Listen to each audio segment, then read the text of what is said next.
नमस्कार दोस्तों।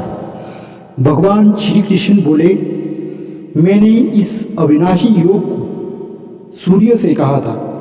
सूर्य ने अपने पुत्र वैवस्वत मनु से कहा और मनु ने अपने पुत्र राजा इक्ष्वाकु से कहा। हे अर्जुन, इस प्रकार परंपरा से प्राप्त इस योग को राज ऋषियों ने जाना, किंतु इसके बाद वह योग बहुत काल से इस पृथ्वी लोक से लुप्त प्राय हो गया है। तू मेरा भक्त और प्रिय सखा है, इसलिए वही यह पुरातन योग आज मैंने तुमको कहा है, क्योंकि यह बड़ा ही उत्तम रहस्य है, अर्थात गुप्त रखने योग्य विषय है। अर्जुन बोले, सूर्य का जन्म बहुत पुरातन है, अर्थात कल्प के आदि में हो चुका था।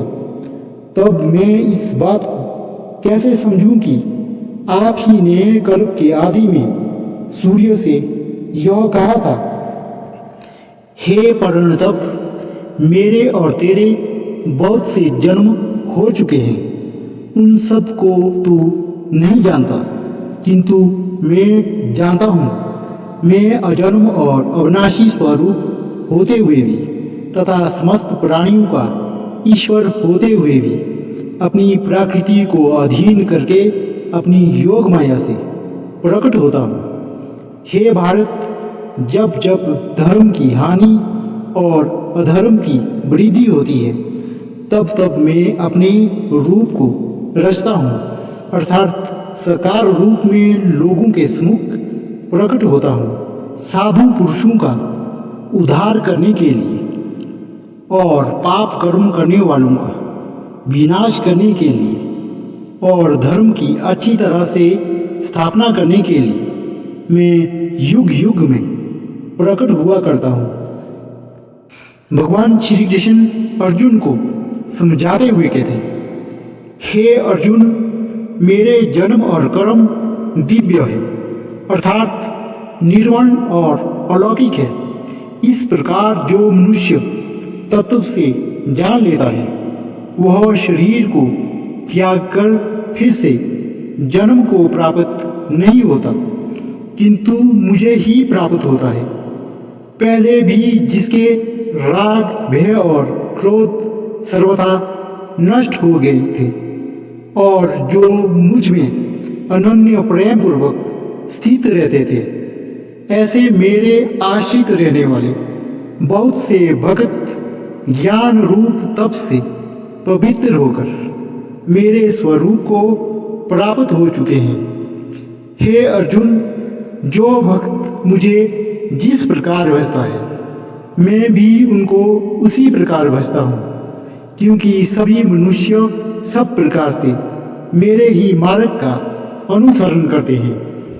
हे अर्जुन, इंद्रियां, मन और बुद्धि ये सब इसके वासस्थान कहे जाते हैं। यह काम ही इन मन, बुद्धि और इंद्रियों के द्वारा ही ज्ञान को आच्छादित करके जीवात्मा को मोहित करता है। इसलिए हे अर्जुन, तू पहले इंद्रियों को वश में करके इस ज्ञान और विज्ञान का नाश करने वाला महान पापी काम को अवश्य ही बलपूर्वक मार डाल। श्री भगवान बोले, इंद्रियों को स्थूल शरीर से यानी श्रेष्ठ, बलवान और सूक्ष्म कहते हैं। इन इंद्रियों से भी पर मन है और मन से भी पर बुद्धि है, और जो बुद्धि से भी अत्यंत पर है वह आत्मा है। इस प्रकार बुद्धि से पर अर्थात सूक्ष्म, बलवान और अत्यंत श्रेष्ठ आत्मा को जानकर और बुद्धि के द्वारा मन को वश में करके, हे महाभाव, तू इस काम रूप दुर्जन्य शत्रु को मार डाल। हे अर्जुन, प्रकृति के गुणों से अत्यंत मोहित हुए मनुष्य गुणों में और कर्मों में आसक्त रहते हैं। उन पूर्णतः ना समझने वाले मंद बुद्धि अज्ञानियों को पूर्णतः जानने वाला ज्ञानी विचलित ना करे।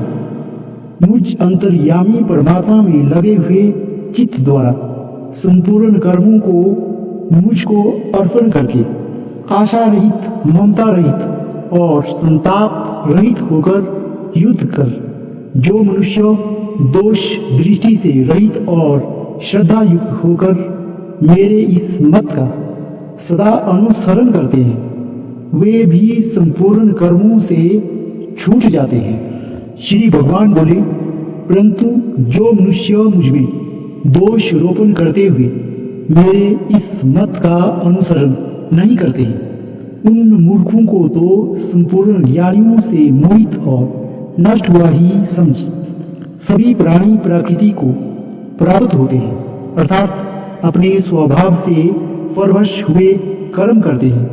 ज्ञानी भी अपनी प्रकृति के अनुसार चेष्टा करता है, फिर इसमें किसी प्रकार का हठ क्या करेगा।